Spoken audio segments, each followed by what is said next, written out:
Assalamualaikum warahmatullahi wabarakatuh.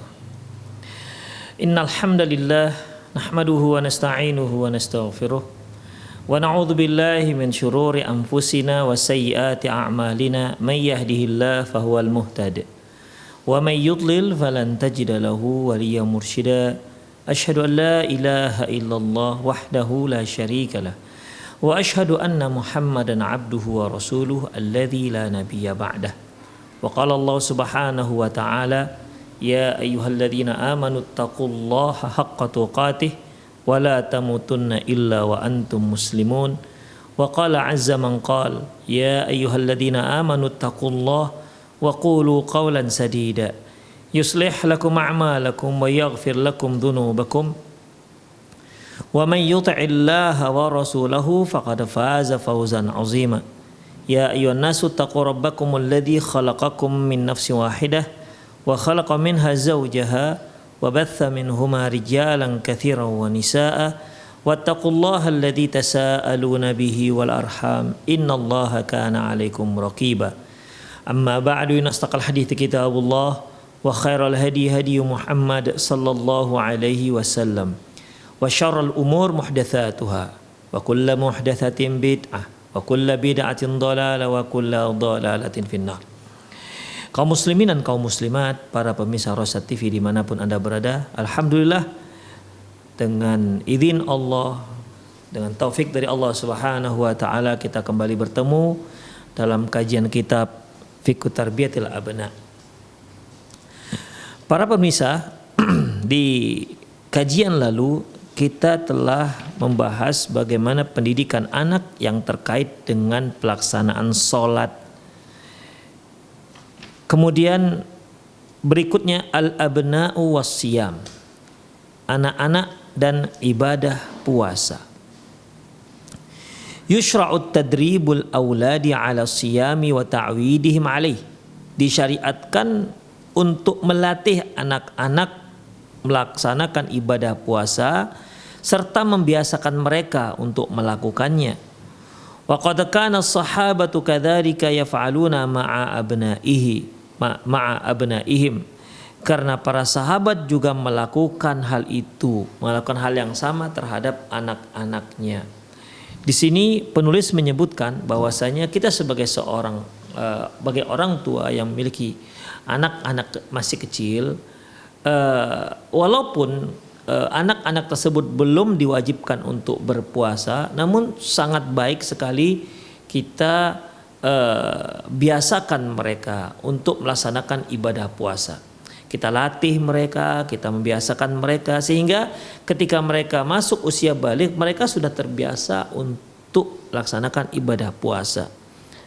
Demikian ikhwah. Jadi dalam masalah ini memang ibadah puasa itu juga perlu latihan, ya, perlu latihan. Karena berapa banyak orang-orang yang kalau kita lihat badannya masya Allah, Allah anugerahkan dengan badan yang besar, tegap, tinggi, tapi mereka tak sanggup melaksanakan ibadah puasa. Dikarenakan apa ikhwah? Dikarenakan dia tidak membiasakannya sejak kecil. Padahal ibadah puasa itu bukanlah satu hal yang rumit. Hanya menahan hal-hal yang membatalkan puasa mulai dari waktu adzan subuh sampai adzan maghrib. Ya kalau kita kalkulasikan hanya sarapan kita percepat, kemudian makan malam kita percepat juga ya.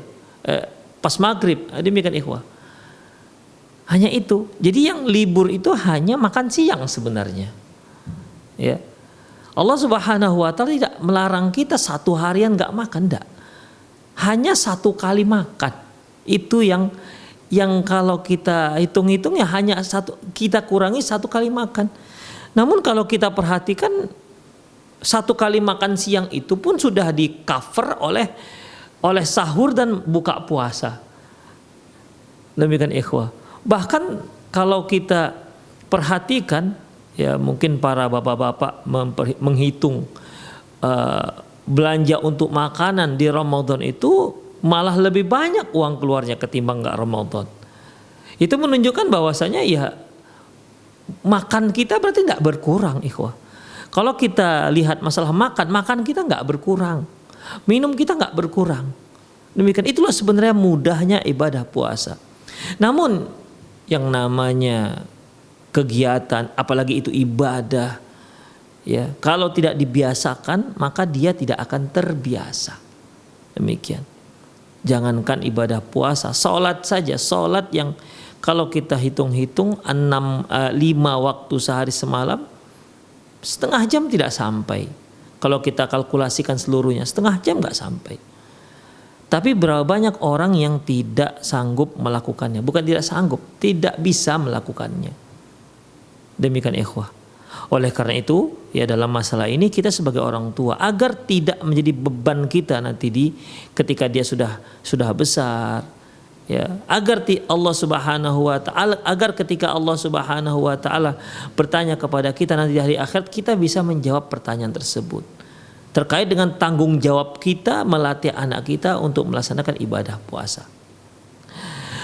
Akhrajal Bukhari wa Muslim, diriwayatkan oleh Imam Bukhari dan Muslim min hadits Rubai' binti Muawidh, dari hadis Rubai' binti Muawidh radhiyallahu anha, qalat, dia berkata, arsala Rasulullah SAW ghadata Asyura, bahwasanya Rasulullah sallallahu alaihi wasallam di siang hari Asyura ila Qura Ansar, beliau mengutus seorang utusan ke sebuah kampung penduduk Ansar, allati haulal Madinah, yang tempatnya berada di pinggir kota Madinah.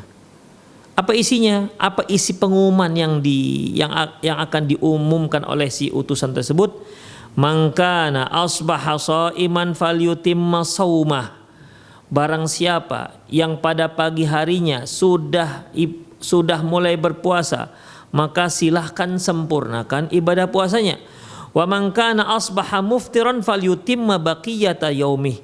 Namun barang siapa yang pagi harinya dia sudah sarapan, dia sudah makan pagi, maka sejak dengarnya pengumuman ini dia mulailah untuk berpuasa. Jadi ya dianggap bonus lah sarapan dia tadi pagi itu. Demikian ikhwah, ini merupakan ibadah puasa yang pertama, ya, ibadah puasa pertama yang diwajibkan dalam Islam. Dan ini kewajiban ini sebelum turunnya ibadah Ramadan, puasa Ramadan. Demikian ikhwah. Ya. Di sini Rasulullah SAW mewajibkan. Awalnya ikhwah, ketika Rasulullah SAW sampai ke kota Madinah, beliau melihat sebagian penduduk kota Madinah itu ada yang berpuasa hari Asyura, yaitu di tanggal 10 Muharram. Lantas beliau bertanya, mengapa mereka puasa? Mengapa mereka melaksanakan ibadah puasa di tanggal 10 Muharram? Dijawab oleh para sahabat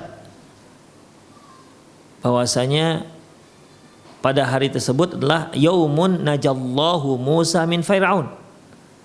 Bahwasanya pada hari itu adalah hari di mana Nabi Musa diselamatkan Allah Subhanahu wa taala dari kejaran Firaun. Fasoma Musa syukron lillah.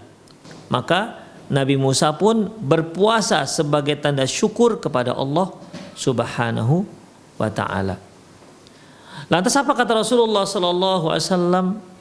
Nahnu ahaqqu bi Musa minhum. Sungguh kita lebih berhak terhadap Musa ketimbang mereka. Kita lebih berhak terhadap Musa ketimbang mereka. Fasama wa amara nas bisiyamihi, maka Rasulullah pun berpuasa di 10 Asyura dan memerintahkan manusia, orang-orang, masyarakat kaum muslimin untuk melaksanakan ibadah puasa tersebut.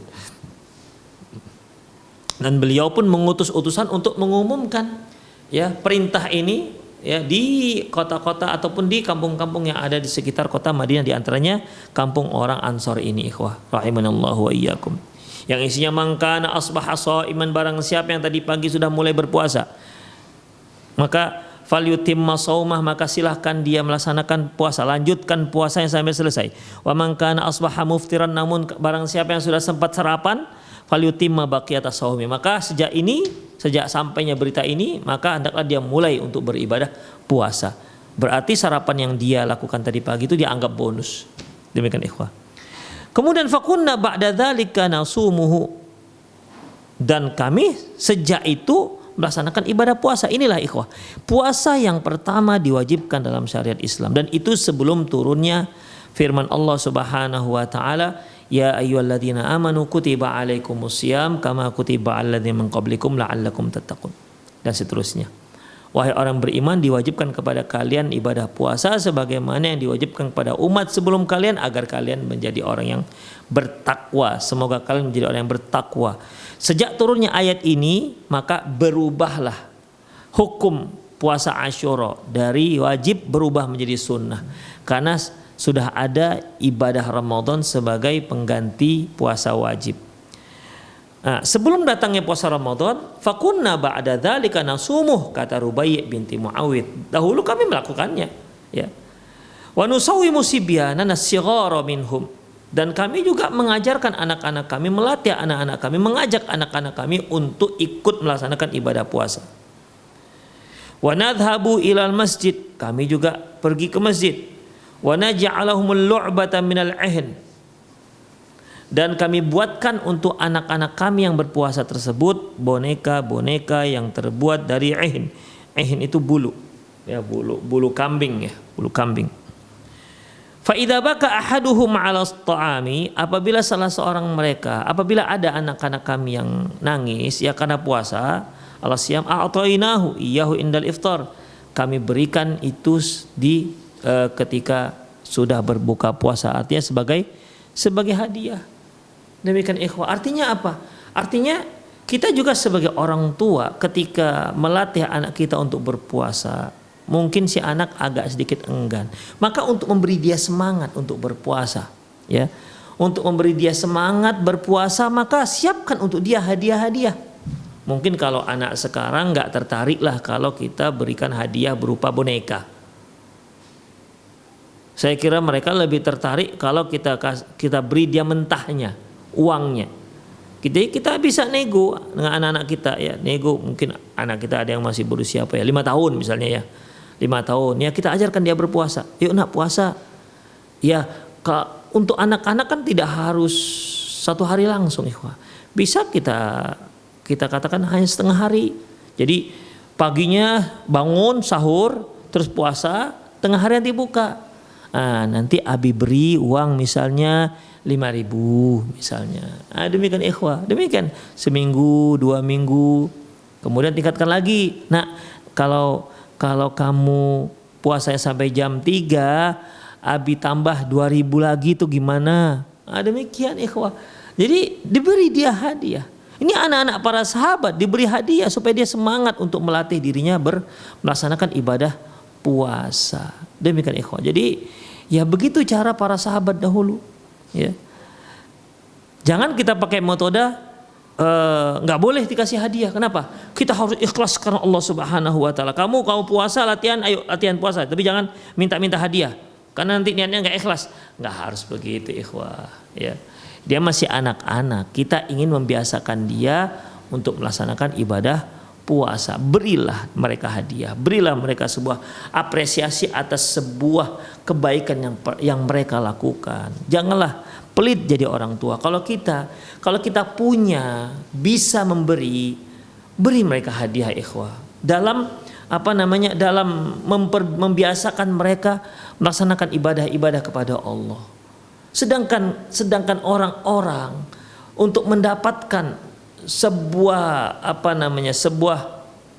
prestasi, mereka menyiapkan untuk anak-anaknya berbagai macam hadiah, prestasi di sekolah, prestasi dalam olahraga, ya, demikian prestasi dalam sebuah perlombaan, mereka sediakan hadiah-hadiah untuk anak-anak mereka. Masa sih kita tidak bisa memberikan sedikit hadiah sesuai dengan kemampuan kita akan prestasi berupa ibadah yang mereka lakukan? Dan ini boleh juga kita lakukan untuk sholat, ya. Demikian. Jadi kalau kita katakan misalnya anak kita agak susah nih, dibujuk nggak bisa, kasih hadiah. Kalau kamu dalam seminggu ini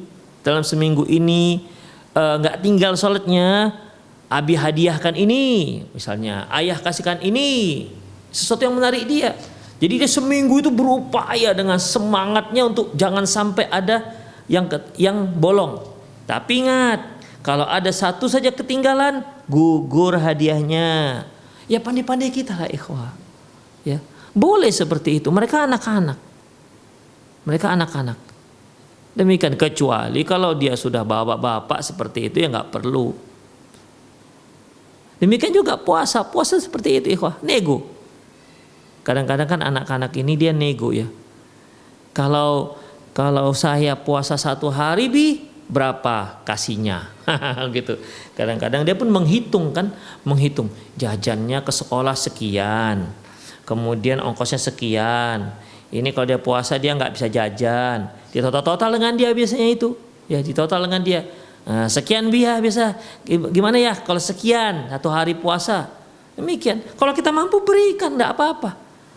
Hadiah itu sama seperti kita sedang berinfak fisabilillah untuk membiasakan anak kita beribadah kepada Allah Subhanahu wa taala. Berikanlah ikhwah. Kalau kita punya, untuk apa uang itu kita simpan-simpan? Bukankah uang itu anugerah dari Allah Subhanahu wa taala? Dan gunakan uang itu, anugerah yang Allah berikan itu untuk mendidik anak-anak kita agar menjadi insan yang soleh dan soleha, insan yang muttaqin. Demikian, gunakan uang itu. Jangan pelit untuk hal-hal seperti itu. Kadang-kadang kita kalau untuk yang hadiah-hadiah prestasi dalam ibadah kebaikan kita pelit. Tapi kalau mau wisata ke Bali, bisa 1 kamar 1 hari itu bisa nyewa kamar, mengeluarkan uang sekian juta. Uang masuk tempat wisata sekian puluh juta. La ilaha illallah. Wisata seminggu sekian puluh juta habis. Yang kita sendiri nggak tahu apa faedahnya. Demikian. Kenapa nggak seperti ini kita berikan hadiah? Kita beri hadiah anak kita, nak, kalau kamu sudah hafal 1 juz, ayah akan kasih hadiah ini. Begitu, jadi dia semangat. Saya ada teman, ya dia orang berpunya sih. Dia katakan kalau kamu hafal 5 juz, ayah bawa umroh. Masya Allah, hanya 5 juz umroh. Ya dia sanggup, masalahnya bukan nggak sanggup. Tapi kalau para pemirsa yang nggak sanggup, jangan itu janjinya. Yang sanggup aja. Nah, demikian ikhwah. Jadi boleh kita menjanjikan hadiah untuk anak kita ketika dia punya prestasi dalam beribadah kepada Allah Subhanahu wa taala. Seperti ini para sahabat, ya kunna nusawwimu sibyanana. Kami itu mengajarkan anak-anak kami untuk melaksanakan ibadah puasa. Demikian ikhwah. Fa idza baka ahaduhum ala ta'ami, apabila salah seorang mereka menangis gara-gara minta makan, a'tainahu indal iftar. Demikian, kami beri dia ketika dia kami akan imingkan dia nanti pas buka puasa kami berikan itu dia, yaitu boneka tadi itu. Nah, demikian ikhwah rahimanallahu ikum.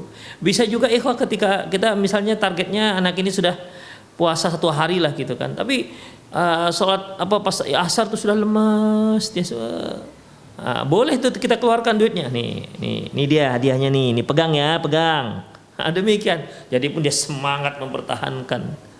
Demikian ikhwah ya, jadi silakan ikhwah, gunakan anugerah yang Allah berikan kepada kita, kelapangan yang Allah berikan kepada kita untuk mendidik anak kita, membiasakan mereka agar mereka terbiasa beribadah kepada Allah Subhanahu wa taala. Dan jangan bakhil untuk hal ini. Ya, jangan bakhil untuk hal ini. Demikian. Anak-anak dia sekolah diniyah, mungkin dia pesantren, dia minta kita untuk beli buku, kasih. Ya, kasih. Berapa dia butuh buku untuk pelajaran dia? Ikhwah, setiap halaman yang dia baca itu buku dari kita yang belikan. Jangan dikira itu tidak ada pahalanya. Itu ada pahalanya. Demikian. Ya. Jadi kalau kita bakhil untuk seperti ini, itu artinya kita bakhil untuk diri kita sendiri. Ya. Demikian ikhwan rahimanallah wa iyyakum. Taib, wa indal Bukhari mu'allaqan.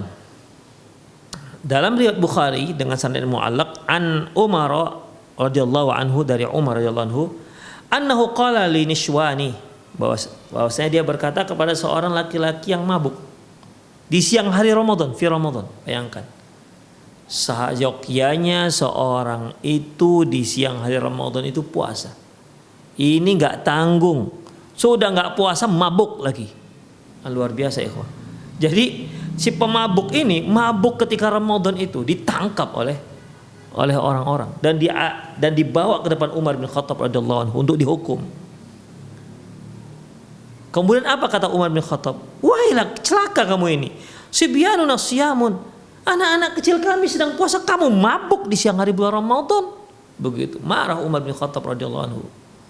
Makanya ikhwah, ini menunjukkan bahwasanya anak-anak kecil Madinah itu sudah puasa dia ketika Ramadan, ketika ibadah puasa, mereka ikut melaksanakan ibadah puasa. Makanya marah Umar kalau ada orang yang sudahlah dia nggak puasa, malah nggak puasanya mabuk di siang hari Ramadan. Makanya dihukum oleh Umar bin Khattab radhiyallahu anhu. Dia dicambuk 80 kali cambukan. Begitu ya, dicambuk 8 kali cambukan. Karena tidak berpuasa Ramadan tidak ada hukumannya. Ya, tapi kalau minum khamar ada hukumannya. Ya, ada hukuman cambuknya. Seperti mencuri potong tangan, membunuh dibunuh juga. Tapi kalau nggak puasa Ramadan sepertinya tidak ada hukumannya. Demikian, kecuali kalau pemerintah punya kebijakan. Nah, itu mungkin bisa dibuat hukuman. Demikian ikhwah rahimanallah. Jadi intinya bahwasanya anak-anak para sahabat di zaman salafus saleh, mereka mengajarkan anak-anak mereka puasa, membiasakan anak-anak mereka untuk melaksanakan ibadah puasa dengan memberi hadiah. Itu zaman ketulusan ikhwah. Ya.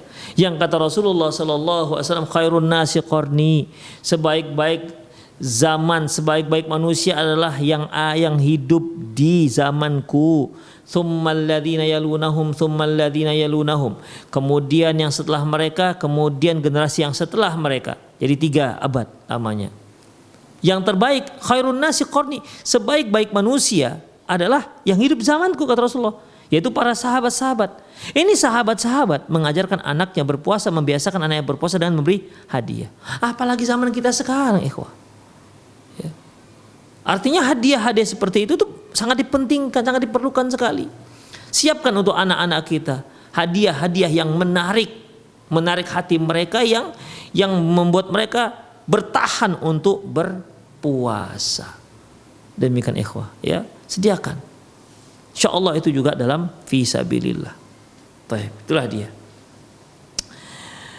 Kemudian al-abna was sadaqah, anak-anak dan sedekah.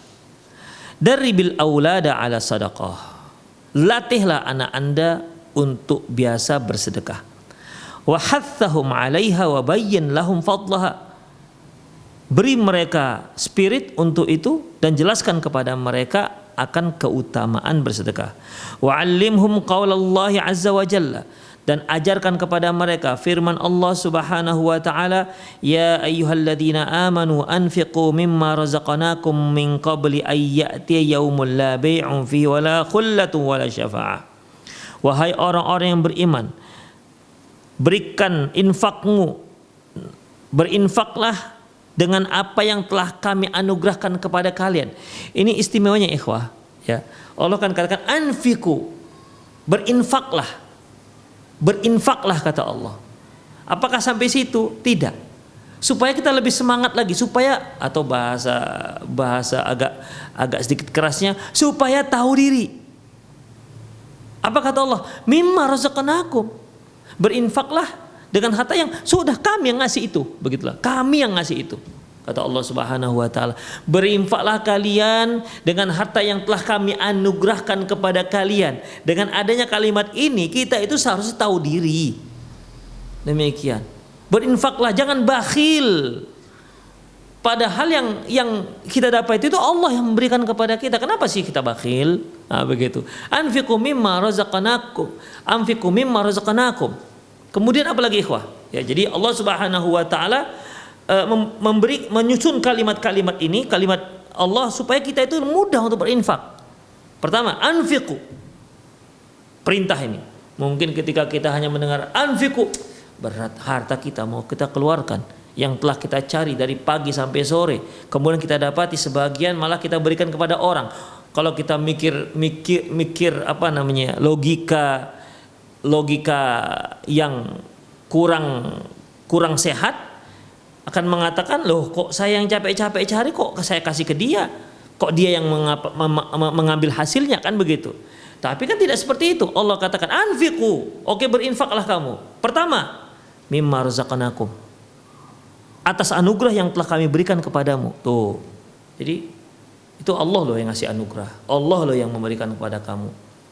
Kemudian apalagi, min qabli ayyati yaumul la bai'un fihi wala khullatu wa syafa'ah, sebelum datang hari di mana tidak ada lagi jual beli, tidak ada lagi teman karib, dan tidak ada lagi syafaat.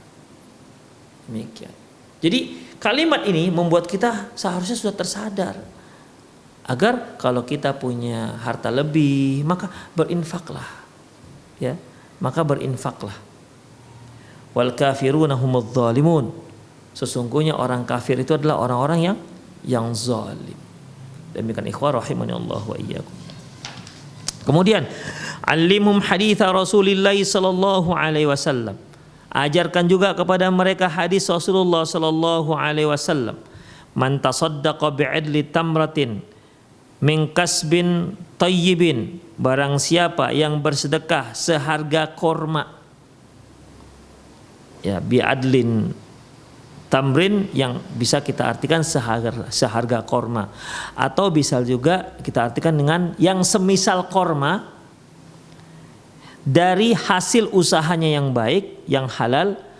Wala yas'adu ilallahi illa tayyib, jangan sampai naik kepada Allah suatu amalan baik, suatu amalan itu kecuali amalan yang baik. Fa innallaha yataqabbaluha biyaminih, sesungguhnya Allah akan menerima sedekah tersebut, amalan sedekah itu dengan tangan kanannya. Summa yurabbiha li sahibiha, kemudian Allah pelihara, kemudian Allah rawat sedekah ini untuk orang yang telah mengeluarkan harta sedekahnya. Kama yurabbi ahadukum fulwatah, kama yurabbi ahadukum fuluwatah, sebagaimana salah seorang kalian merawat, ya, tanaman kecil, ya, hatta takuna misal jabal, hingga akhirnya dia membesar, ya, dia membesar hingga seperti gunung. Jadi sesuatu yang fulwah, sesuatu yang kecil. Jadi sedekah itu ikhwah, ya mungkin kita hanya sanggup memberikan sedekah misalnya 10.000, tapi ya memang itulah kesanggupan kita.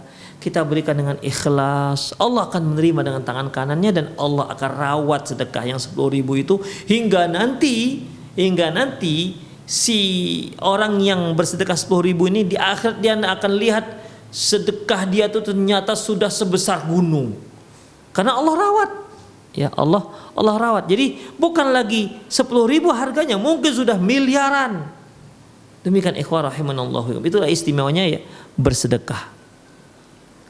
Wa kadzalika hadisun Nabi sallallahu alaihi wasallam, demikian juga hadis Nabi sallallahu alaihi wasallam,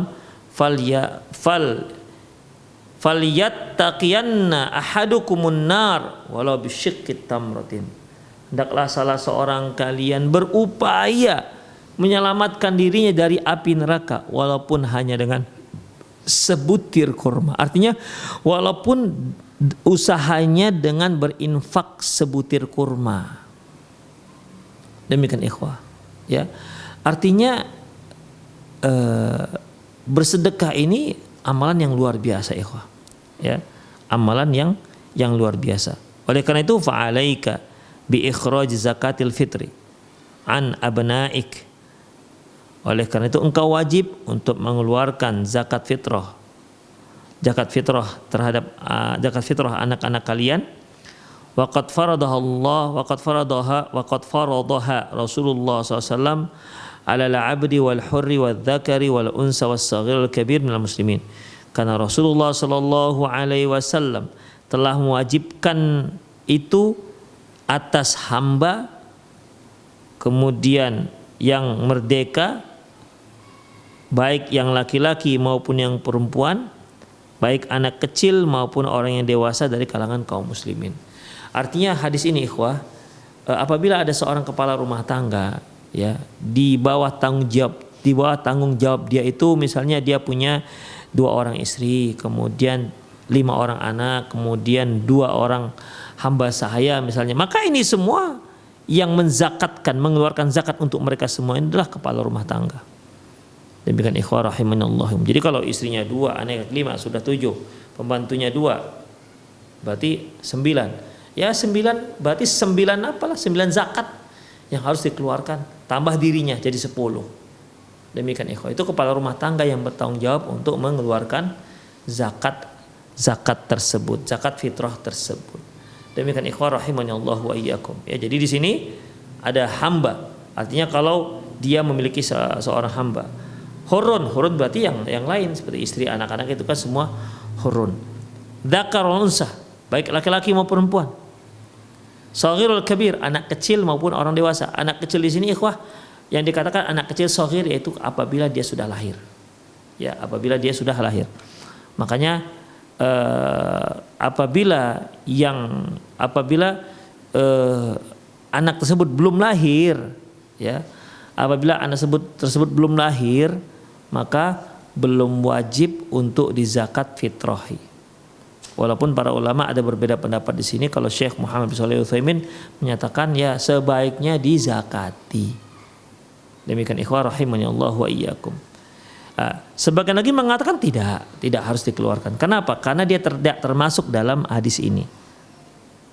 Hadis ini menyatakan shaghir, sementara bayi yang ada di dalam perut seorang wanita namanya bukan shaghir tapi janin. Demikian ikhwah rahimanallahu wa iyyakum. Ya, intinya bahwasanya ya kita membiasakan anak-anak kita untuk bersedekah ya. Kalau dia nggak punya uang, mungkin kita berikan dia uang untuk dia sedekahkan kepada orang lain. Allahu a'lam bissawab. Kemudian selanjutnya al-abna wal hajj wal umroh, anak-anak dan kaitannya dengan haji dan umroh. Istahib waladaka ma'aka ilal haji wal umroh, bawalah anak-anakmu untuk melaksanakan ibadah haji dan umroh. In kana dzalika biwus'ik wa maqdurik, jika memang hal itu kamu sanggupi, karena memang ibadah haji itu ikhwah tidak sama dengan yang lain. Ya, Rasulullah Shallallahu Alaihi Wasallam menyatakan, Allah Subhanahu Wa Taala firman, walillahi 'alan nasi hajjul baiti man istata'a ilaihi sabila. Sungguhnya manusia punya kewajiban terhadap Allah Subhanahu Wa Taala untuk melaksanakan ibadah haji ke Mekah. Man istata'a ilaihi sabila, bagi siapa yang mampu. Ya, bagi siapa yang mampu. Yang enggak mampu maka tidak mengapa tidak melaksanakan haji.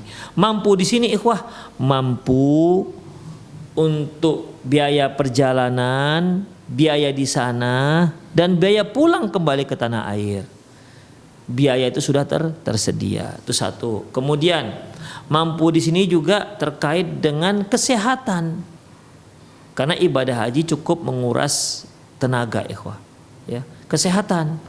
Kalau dia ternyata tidak sanggup untuk melaksanakan perjalanan ibadah haji, maka dia tidak wajib. Karena dia dianggap tidak sanggup. Kemudian apalagi ikhwah yang dikatakan tidak sanggup, yaitu perjalanan, semua perjalanan dari mulai pergi sampai pulang kembali ke tanah air dia sudah menyiapkan biaya untuk itu. Tapi permasalahannya keluarga yang ditinggal tidak punya biaya. Masa mereka dibiarkan kelaparan gara-gara kita pergi ke Mekah? Jadi mereka juga diperhitungkan biayanya. Sebulan atau 2 bulan atau 3 bulan berapa biayanya mereka? Berikan nih biaya nafkah dapur untuk makan selama sebulan misalnya, atau selama 40 hari kalau ibadah haji reguler. Demikian ikhwah. Dan termasuk sanggup sebagaimana yang dikatakan oleh Syekh Abdurrahman Sa'adi, yaitu bagi wanita yang belum punya mahram, walaupun dia sudah sanggup memiliki biaya dari mulai dia pergi sampai kembali dan biaya orang-orang yang ditinggalkannya, dia sudah memiliki itu semua tapi tak punya mahram, maka ini juga tidak termasuk dalam kategori sanggup. Karena Rasulullah sallallahu alaihi wasallam mengatakan ayyuma imra'atin la yusafirannal mar'atu illa ma'adhi mahramin. Janganlah salah seorang kalian bersafar kecuali bersama mahramnya. Demikian ikhwah rahimanallahu wa iyyakum. In kana dzalika biwus'ika wa maqdurika.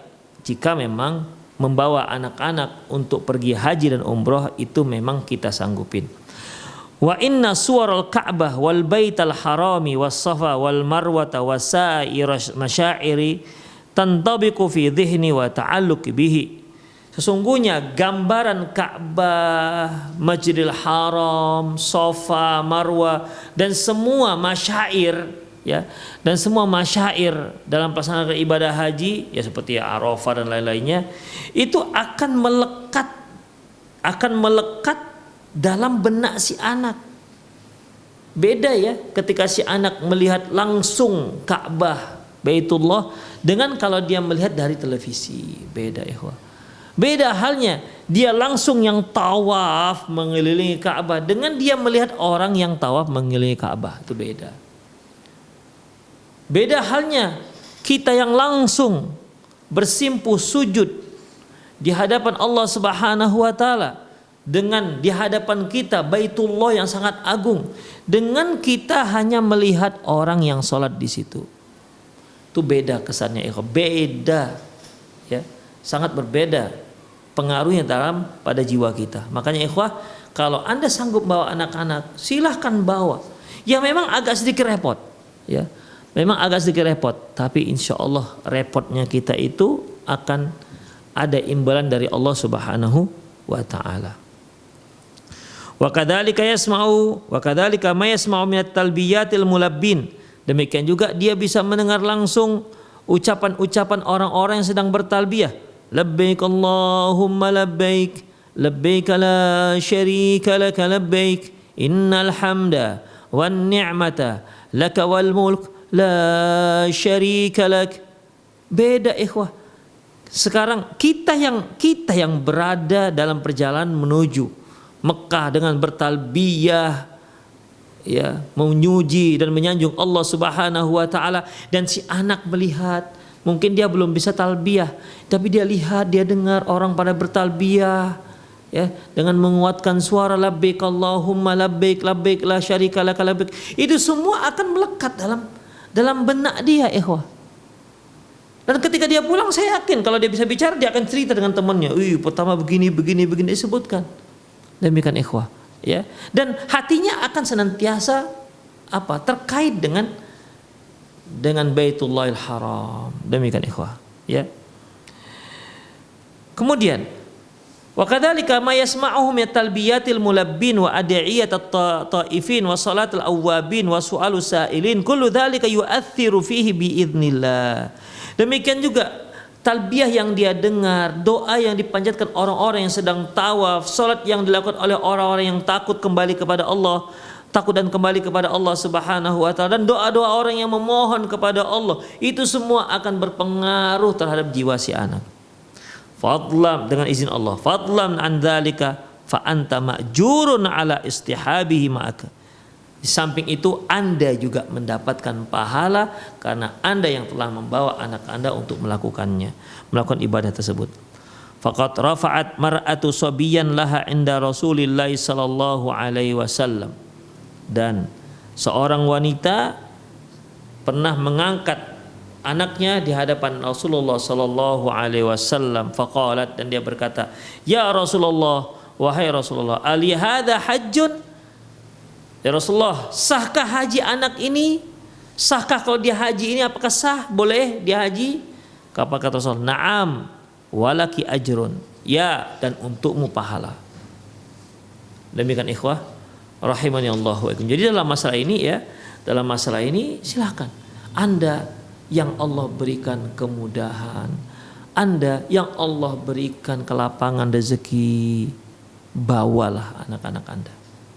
Berdoa di sana, mohon kepada Allah agar anak yang dibawa ini menjadi anak yang soleh, takwa kepada Allah, berbakti kepada kedua orang tuanya, dan bermanfaat untuk masyarakat, mengajak mereka ke ke surganya Allah Subhanahu wa taala, mengajak mereka ke jalannya Allah Subhanahu wa taala.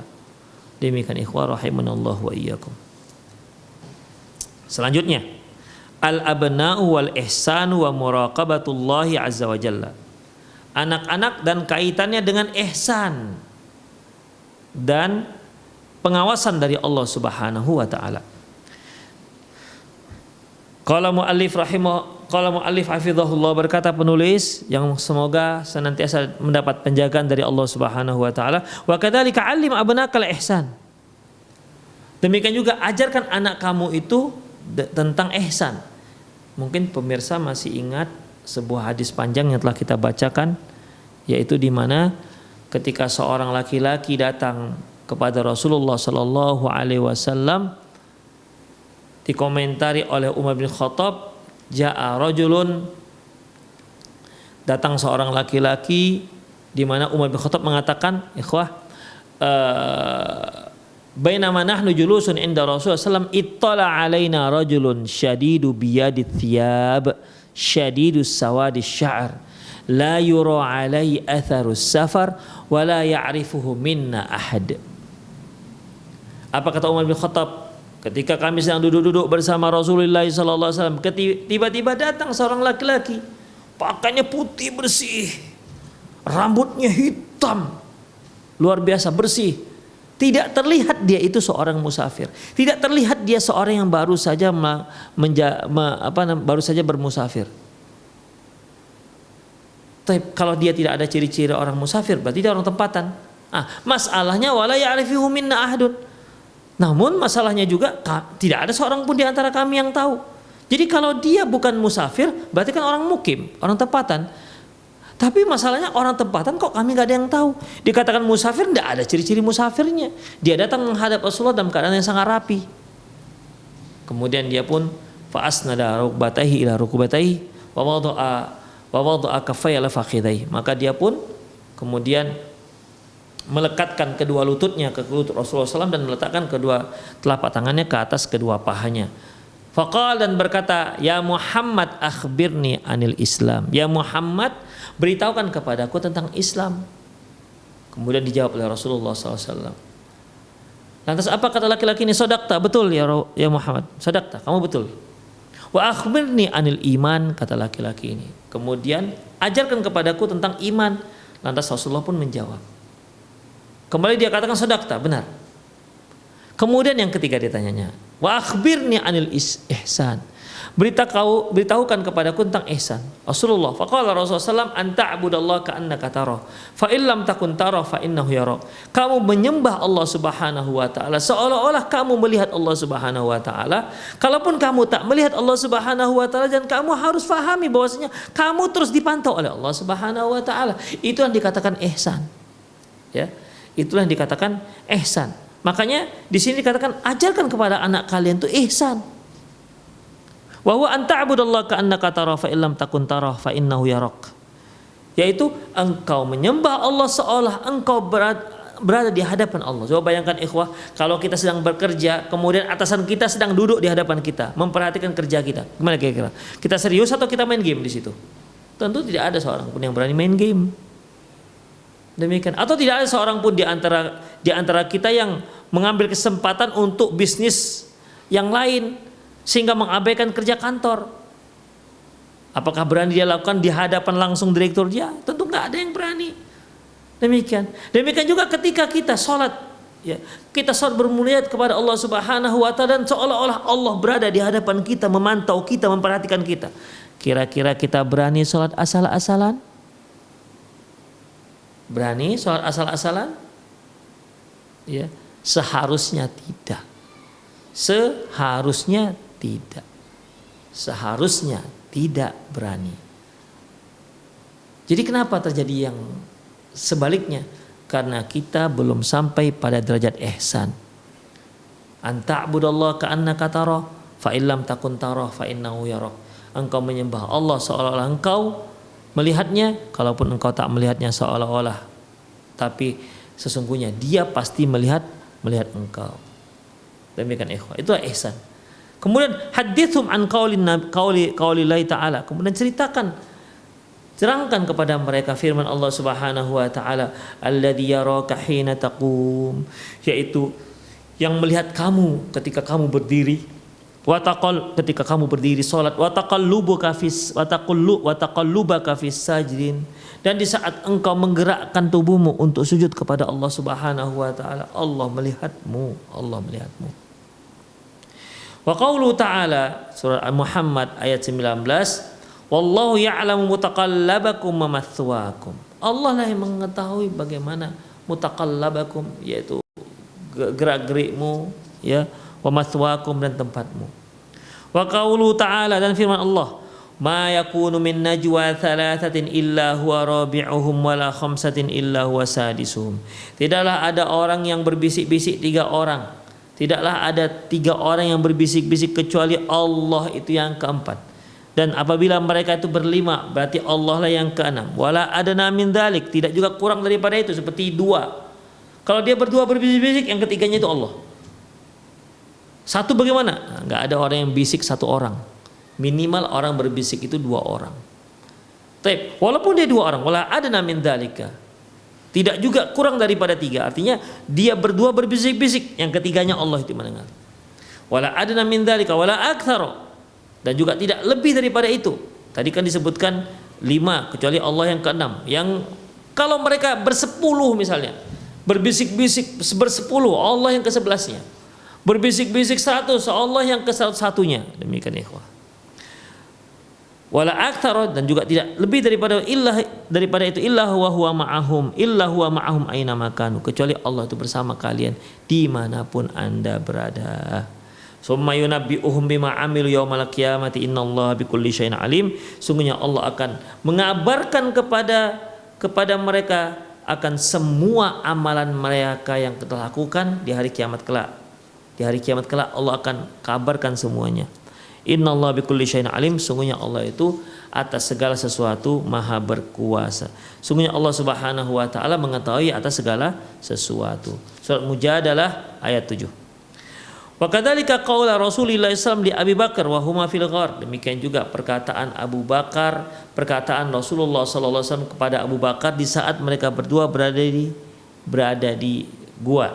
Apa kata Allah? Ya Abu Bakar, wahai Abu Bakar, ma dhannuka bisnaini Allahu salisuhuma.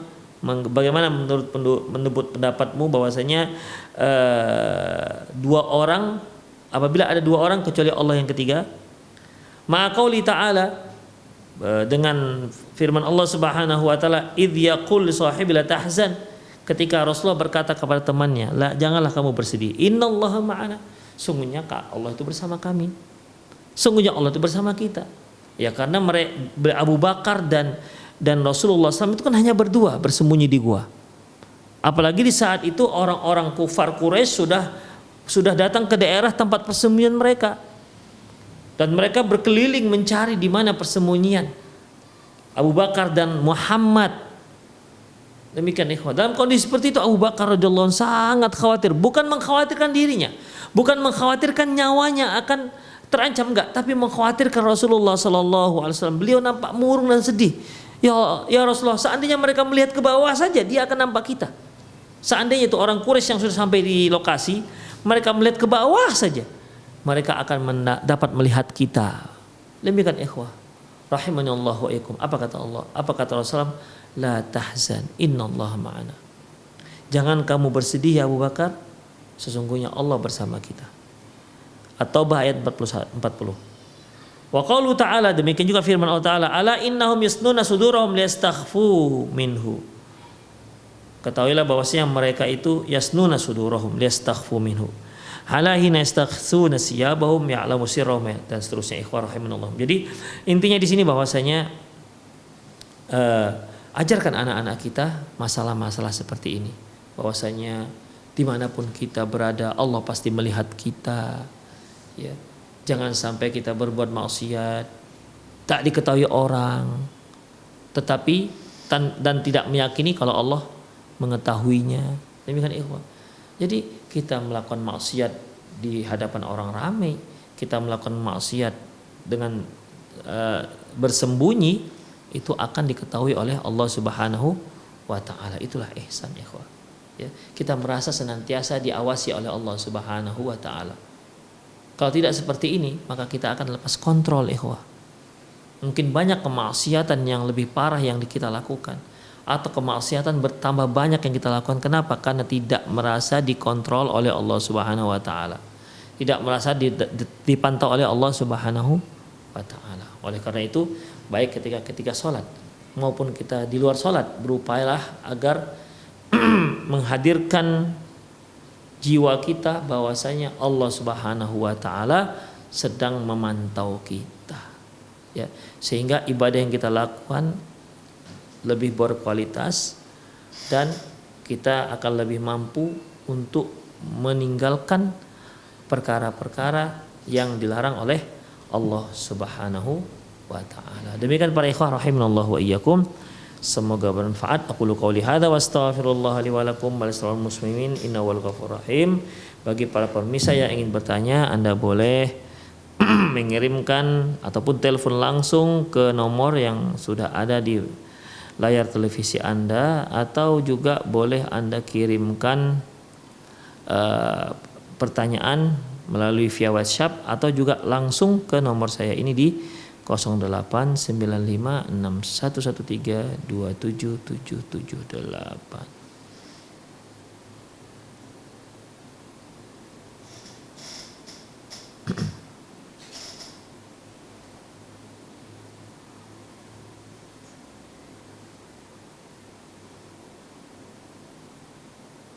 Belum ada yang masuk sampai saat ini.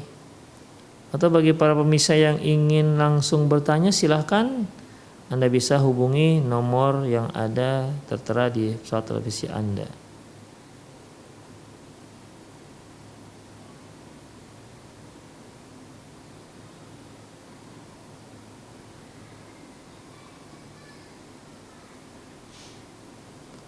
Baik, alhamdulillah tidak ada pertanyaan.